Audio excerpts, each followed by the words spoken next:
Mais le prêtre, lui, il suit une tradition, la tradition de son peuple, pas sa religion. Le peuple romain? Oui, ou le peuple juif. Les chrétiens viennent des juifs, hein, ils ont adapté tout simplement. Les musulmans, c'est pareil, ils adaptent seulement la tradition arabe. Ils parlent de religion, mais la religion n'existe pas. La culture avec un grand C, c'est égal à la tradition avec un grand T, c'est égal à la civilisation avec un grand T. Ce sont des noms, des mots différents pour nommer la même réalité, la tradition. Ce que je dis, c'est que la religion n'existe pas. C'est tout. La religion, c'est la vérité. Si les intellectuels l'utilisent, par stratégie peut-être. Nous, on l'utilise par stratégie, mais elle n'existe pas. C'est un mot qui est inventé récemment par les Romains. C'est un mot récent. Avant, il existait d'autres choses. Et ces choses-là s'appellent la réalité, la tradition. C'est la tradition seule qui existe. Je ne fais pas de confusion entre l'arabe et la religion musulmane. Ce sont les Arabes qui ont créé la religion musulmane. Vous ne pouvez pas dissocier. À partir du moment où ce sont eux qui l'ont créé, qui vous l'ont amené, ce que vous faites, les musulmans, ce qu'on fait les musulmans, ils font exactement comme les Arabes. Vous ne pouvez pas dissocier. Ce sont eux qui ont créé cette religion. Une religion, on l'a créée. Hein. Aucun Dieu ne révèle quoi que ce soit. Ce sont nos ancêtres qui ont tout fondé l'Égypte. Et ce sont les mêmes ancêtres qui sont ici. Ceux qui étaient en Égypte, c'est ceux qui se trouvent là. Dans les grands temples, là, vous savez, les grands temples, hein, immenses, ne contiennent qu'une petite pièce qu'on appelle la dit-on. C'est là où se trouvent les objets sacrés, les bolis. Quand nos ancêtres ont perdu l'indépendance, ils sont revenus avec les bolis. Ils n'ont plus créé des temples. Mais les bolis sont dans les bois sacrés et dans les cases sacrées. Donc c'est ça, la réalité. Maintenant, ce sont les Arabes qui ont créé cette religion-là. Donc la langue, elle est arabe. Vous pouvez pas dire, moi, je ne fais pas de confusion. Hein. Au contraire, j'établis les parallèles. À partir du moment où ce sont eux qui ont créé la religion, c'est normal, ces religions parlent leur langue. Et c'est normal que ces religions-là parlent de leur tradition.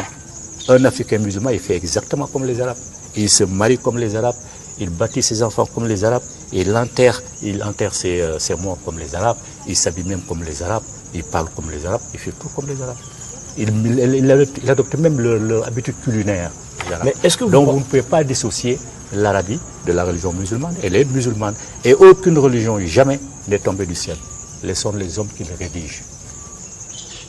On sait que sans libération spirituelle et culturelle, jamais l'Afrique ne sera libérée.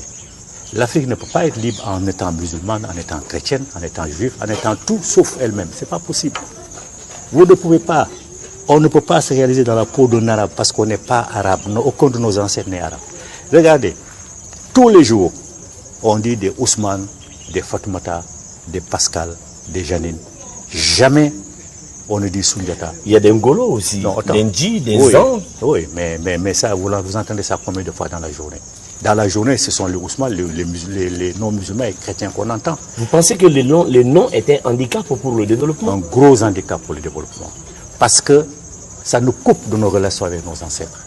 Vous dites Ousmane, quel est votre ancêtre qui s'appelait Ousmane? Ça n'existe pas. Quels sont les vrais ancêtres qui sont Ousmane, ou Mahomet, ou Fatoumata, ou Pauline, ou Jacques? Ça n'existe pas. Donc vous n'avez aucun contact avec vos ancêtres. Voilà une autre forme d'aliénation qui fait que jamais nous n'allons prendre conscience.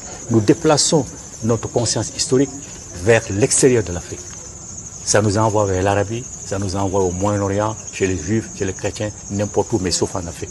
Donc nous n'avons aucun repère. À partir du moment où vous n'avez aucun repère, mais nous ne pouvons pas nous construire, ce n'est pas possible. Donc les noms, il faut les rejeter. Si on veut être nous-mêmes, il faut se ressourcer sur le plan spirituel et sur le plan culturel. Tant qu'on sera, on va aller dans les directions des autres, on ne s'en sortira pas. D'ailleurs, les Noirs, ils vivent une contradiction permanente. Comment peuvent-ils se considérer comme les égaux des Arabes, alors qu'ils considèrent les ancêtres des Arabes comme supérieurs à leurs propres ancêtres?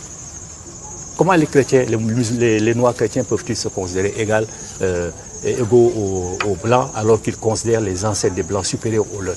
À partir du moment où tu considères les ancêtres de notre peuple supérieurs à tes ancêtres, mais tu es son esclave. Mais il faut se faire initier, entrer dans la vraie tradition et laisser tout ce qu'on vous amène de l'extérieur qui ne fait que vous aliéner parce que ce n'est pas du tout vrai. L'islam ne peut jamais amener quelqu'un au paradis ou en enfer. D'ailleurs, je vais vous faire une dernière confidence. Chez nous, dans notre tradition, on n'a même pas besoin de prier pour aller au paradis ou en enfer. Ça n'existe pas. On n'a pas besoin de prier. Il suffit seulement de faire les choses correctement. C'est le cœur qui juge.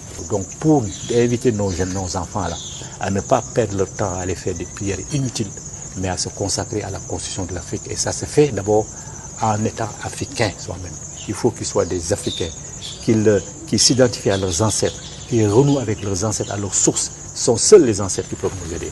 Vous êtes habitué certainement au terme prière. Quand je parle de prière, je suis un peu mal à l'aise parce que le mot prière, tel que nous l'entendons, n'existe pas dans ma langue. Et dans la plupart des langues africaines, je sais que le mot prière n'existe pas parce que l'Africain ne prie pas pour aller au paradis ou prier pour absoudre ses péchés. De telles prières n'existent pas chez nous.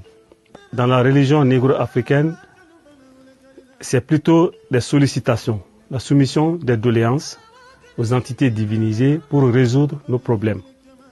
Notre religion est